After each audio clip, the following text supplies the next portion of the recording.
kita buat tak lama 18 minit supaya kita boleh dengar, dan juga saya pun tak ambil masa banyak, dan juga kita boleh dengar selepas live tu pun kita tak ambil masa banyak juga. Okey. Ya, cuti. Okey. Malam ni saya akan cerita pasal COVID. COVID tu sebenarnya CO tu adalah corona. COVID asal COVID-19 tu CO tu adalah corona. VI tu adalah virus. Okay.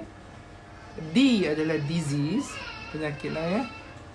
Dan 19 tu adalah tahun dia dijumpai ataupun dia mula melarat lah, iaitu 2019. Jadi COVID-19.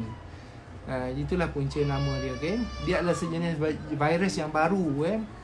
Virus ni asal kita dengar ceritanya dia adalah perumah dia asal adalah binatang lah, berkelawar ataupun dan ada kata yang binatang macam kucing dan sebagainya. Perumah asalnya adalah binatang, jadi dia tidak memberi masalah kepada binatang. Tetapi bila dia merebak kepada manusia, dia memberi penyakit kepada manusia. Okay? Dan perumah dia yang baru ni adalah, perumah yang baru adalah manusia, iaitu kita. Jadi dia membiak di dalam badan kita, dia punya lifespan dia punya kehidupan dia kalau dia tak merebak kepada orang lain, dia boleh mati, dia akan mati dalam masa 14 hari. Jadi saya nak cakap pada malam ini kenapa kita kena kuarantin 14 hari, dan kenapa kita buat kerajaan buat untuk kita jangan balik kampung dan kita disekat ataupun kita panggil dia apa yang sekarang kita panggil tu partial lockdown, supaya kita jangan pergi ke mana-mana. Kerana apa tahu? Kerana COVID-19 ni dia adalah sejenis virus. Dia akan masuk ke dalam bahagian badan kita melalui hidung, mulut dan juga mata. Okey. Jadi siapa-siapa yang kena dengan jangkitan kuman ni, dia akan terus ke bahagian tekak. Selalunya bahagian yang pertama yang kita kena adalah bahagian tekak. Simptom yang pertama selalunya orang akan kena adalah sakit tekak. Sakit tekak, bukan demam lagi ya, sakit tekak. Dia akan sakit tekak sikit-sikit, tak selesa, lepas 2 hari, 3 hari, lepas tu sakit tekak dia makin lama lagi teruk sakit tekak. Selepas tu baru ada simptom-simptom yang seterusnya, dia akan jadi demam, rasa macam sakit-sakit badan, sakit-sakit sendi. Rasa orang yang kena jangkitan kuman, sekiranya badannya lemah macam orang tua, dia akan cepat demam. Dan kalau orang yang macam agak muda, dia akan rasa lemah-lemah, rasa macam lesu-lesu, rasa tak larat dulu, rasa letih-letih, rasa macam nak demam. Okay? Lepas tu ada juga yang akan rasa loya-loya, nak muntah dan cirit-birit. Dan temperature dah start nak naik lah. Hari keempat dan kelima temperature akan start naik 37 lebih. Dan makin hari makin lama panas dia akan naik. Lepas hari kelima, hari keenam, dia akan jadi makin demam. Dan ada juga selepas tu akan jadi batuk, sesama dan cirit-birit dan juga muntah, sakit kepala dan seterusnya. Dah masuk hari 6, 7, 8 tu baru ada sesak nafas. Okey. Masalahnya adalah ketika mana dia mula masuk pada badan kita, kita tak demam tau. Kita tak demam, kita tidak sakit.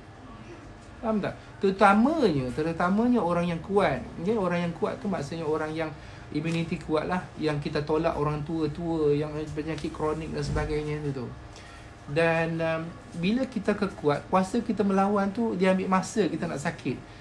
Jadi pada ketika awal 3 hari, 5 hari, 6 hari yang permulaan itu, masa itulah kita nak pas kat orang. Masa itu dia dekat tekak kita tu, kita sakit tekak, kita akan terbatuk kan, kita bernafas dan sebagainya bersin, maka kuman tu akan sampai kat orang dan bagi kepada orang lain. Satu orang yang bawa, dia akan bagi kepada 2,5 ataupun 3 orang yang lain. Maksudnya dia akan bagi kepada 3 orang, 3 orang tu akan bagi kepada 3 orang, dia akan jadi 3 jadi 9. 9 tu akan bagi kepada 3 yang lagi. Jadi dia cepat merebak. Cara rawatan dia, penyakit COVID ni, sampai sekarang kita tak ada lagi spesifik ubat untuk dia, dan kita tidak ada vaksin lagi yang khas untuk dia. Rawatan-rawatan ubat yang diberi oleh hospital-hospital di seluruh dunia sekarang ni masih kita gamble. Kita gamble maksudnya doktor-doktor pakar masih lagi mencuba menggunakan apa ada ubat yang kita ada mampu, antivirus dan sebagainya, anti-malaria dan sebagainya. Saya dengar, saya tak pasti nak jawab macam mana. Kita try and error. Tak ada lagi khas ubat ataupun vaksin untuk merawatnya. Siapa kena, hospital sama ada dia survive ataupun dia meninggal. Itu je. Okay? Dia akan sesak nafas, lepas tu tak boleh bernafas, kena pakai intubator dan kena intubate dan juga pakai mesin untuk bernafas. Okay? So sekarang ni, macam mana kita nak merawat dia? Macam mana kita nak merawat dia? Kita memang tak boleh rawat dia. Kita tak boleh rawat dia. Kita tak boleh vaksin diri kita. Jadi macam mana kita nak buat? Apa yang China buat, apa yang Itali buat, ada negara-negara lain yang semua buat. Kita terpaksa mematikan dia. Kita tak boleh matikan dia dalam badan kita. Kita terpaksa mematikan dengan cara dia mati sendiri. Okey? Contoh, satu orang dia akan pas kepada 3 orang. Kita pastikan satu orang tu tak pas kepada orang lain. Dan kuman tu akan mati sendiri dalam masa 14 hari. Dia tak ada perumah baru dan dia mati. Faham tak? Jadi apa yang kita nak buat sekarang ialah dengan menjarakkan diri kita, kerajaan buat tu, undang-undang yang KKM buat tu adalah untuk memastikan supaya kes tu tak meningkat. Supaya kuman tu last sekali dia mati sendiri. Faham tak? Bila dia tak berjumpa dengan perumah baru, dia tak berjumpa dengan orang baru, maka dia akan mati macam tu je. Contoh orang tu disyaki positif. Satu lagi saya nak cerita ada kes COVID positif dalam badan dia, kita cek negatif. Maksudnya kita cek negatif tapi dia tak semestinya 100% negatif sebab kuman ni dia agak special jahat sikit. Ada yang kes yang positif sebenarnya kita cek dia, kita jumpa dia negatif. Faham maksud saya? Yang negatif tu tak semestinya negatif. Yang negatif tu kadang-kadang dia masih ada kuman dalam badan dia. Dan orang tu dah dibebaskan ataupun dikuarantinkan, dia masih lagi boleh spreading. Itu yang masalahnya kuman ni. Jadi kita rasa kita sihat. Kita rasa kita kuat. Kita rasa kita belum kena demam. Kita belum ada batuk, sesama cirit-berit. Kita nak balik kampung. Bila kita balik kampung, kita pergi balai polis beramai-ramai nak ambil surat. Kita berebut pergi pasar raya untuk beli makanan dan sebagainya. Kita berkumpul beramai-ramai dekat bus stop, kita beli dekat bus station, kita pergi semalam balik kampung beramai-ramai dekat RNR dan sebagainya. Kita akan berjumpa dengan ramai orang. Jadi kat situlah orang yang akan pas kepada seorang dan kepada seorang dan kepala seorang. Faham tak? Jadi itu yang saya nak sebut. Kita sepatutnya kena tahu bahawa kita jangan bagi virus ni survive. Kita kena matikan dia kat tengah jalan. Kita tak boleh matikan dia kat badan kita. Sebab ubat dia tak ada. Vaksin dia tak ada. KKM dengan staff doktor semua sangat-sangat susah hati sebab kita tak ada ubat untuk dia sebenarnya. Kita more on life support. Kita masukkan air, kita try and error bagi antivirus dan harap orang tu kuat dan baik sendiri. Itu je. Jadi kita nak matikan kuman tu tak boleh mati dalam badan kita. Faham? Kita nak matikan dia dengan tengah jalan. Maksudnya bukan tengah jalan raya. Kita nak dia cari perumah baru dan tak jumpa. Dan lepas 14 hari kuman tu mati. Faham tak? Saya ulang sekali lagi Kita nak kuman tu yang ada dekat seorang A ni tidak sampai kepada B dan tidak sampai kepada 3 orang lain. Sebab tu kita kuarantinkan dia. Kita jangan bagi kita dekat dengan dia 1 meter. Jangan dekat 1 meter. Jangan dekat dengan orang dengan 1 meter. Jarakkan 1 meter jauh. Dan orang-orang yang ada batuk sesama protect. Kan kita sebenarnya orang yang tak kena tu tak apa-apa sangat. Tapi kita apalah kita nak protect kan. Tangan jangan sentuh orang. Selalu basuh tangan, pakai sabun, pakai sanitizer, pakai penutup mulut dan jarakkan kita 1 meter lebih. Supaya kita nak kuman itu tak sampai kepada orang lain dan dia mati di tengah jalan.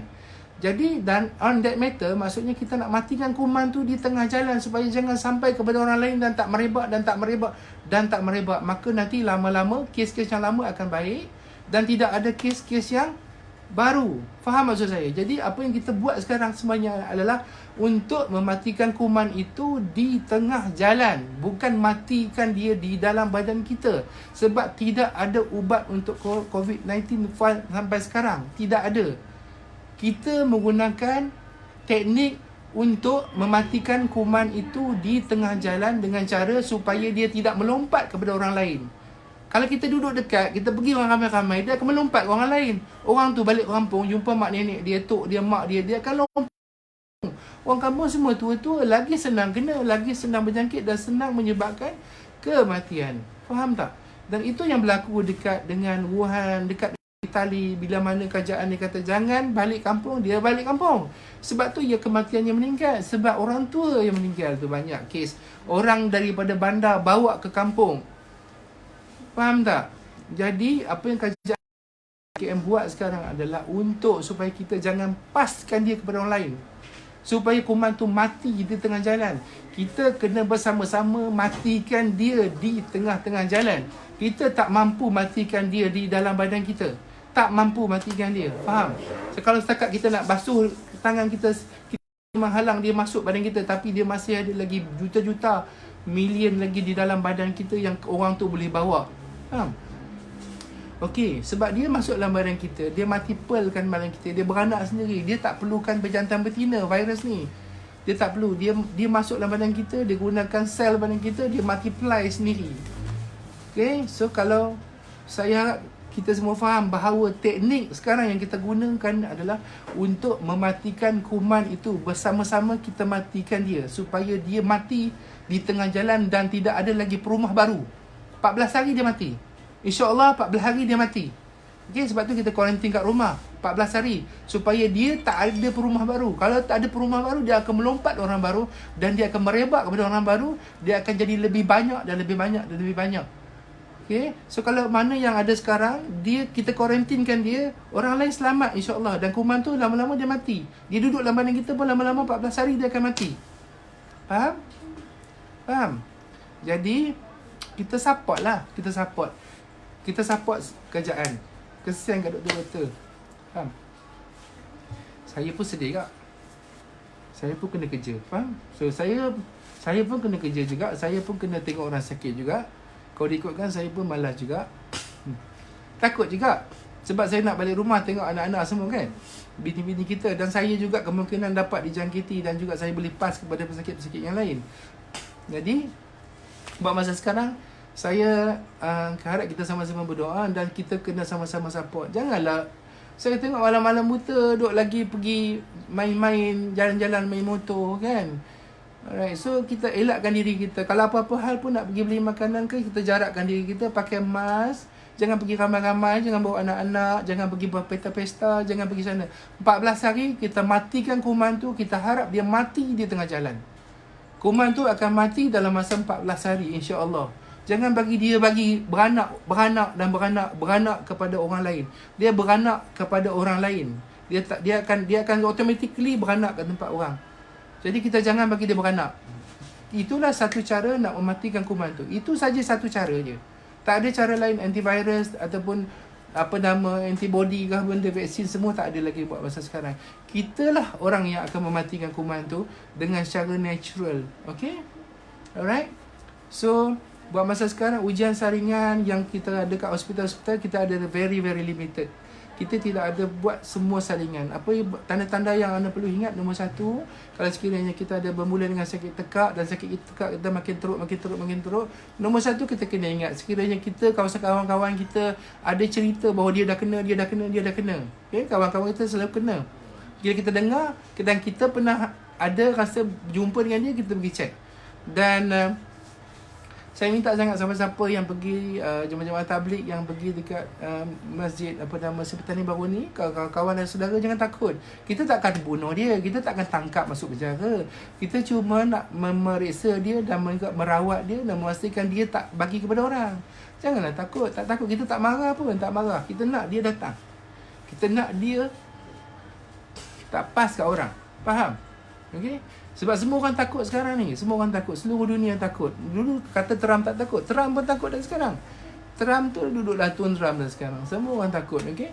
So sekarang ni kita tak perlu salahkan siapa-siapa. Kita sama-sama pakat. Kalau kita jumpa siapa-siapa kat luar, kita sampaikan bahawa kita jangan duduklah kat rumah. Kalau siapa-siapa nak beli barang, seorang aja. Okay? Pakai mask. Make sure ada sanitizer bawa. Jangan dekat-dekat, jauh-jauh. Okay? Beli barang sikit-sikit balik. Kedai runcit tak tutup. Kerajaan kata tak tutup. Tapi jangan berebut. Ramai-ramai tu pergi. Semalam pergi balai polis, dah ramai. Bila pergi balai polis ramai, kan boleh merebakkan penyakit juga.